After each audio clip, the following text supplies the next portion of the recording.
जो गंगा जमुना सरस्वती आम माँ बोली कहे दिन राति तार पूजा करुचे तार पवित्र जल को आनिक शुभ कम सब लगौचे नीतिदिन कम आज देख ता अवस्था आम कौन करदे आपाई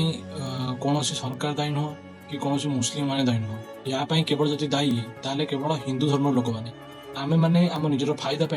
आज गंगा जमुना सरस्वती एत भल पवित्र नदी को एमती असना कर पकड़े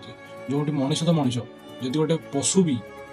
से गाधे जीव ना रोग हो तेणुक किसी दिन तले मुझे गोटे भिड देखी कि मुस्लिम कम्युनिटर किसी लोक मैंने चिकेन खाई गंगा नदी पकाउले जहाँफल कि से भिडटा बहुत भाइराल होता आ सरकार एक्शन नहीं जेल पूरी देती तेणुक से सरकार को मुझे कहना चाहूँगी कि ये जो पल्यूसन होती आर दायी किए जदि से चारि खंड हाड़ पकई नहीं कंटा पकई नहीं चिकेन रदि तुम नदी अपवित्र होगला तारे आमे मैंने जो नदी की डेली झाड़ा मूत्र परिसर अपवित्र कर अलिया आवर्जना पकई अपवित्र कर यार दायी किए आम निजे ही आम धर्म को नष्ट कर परंपरा को नष्ट कर मिछुटे खाली मुस्लिम का ना दौचे ख्रीस्टियन का ना दौचे किंतु प्रकृत देखिए बोले ये सब जिन केवल आम ही दायी आपण कौन ओपिनियन प्लीज मत कमेंट कहूँ।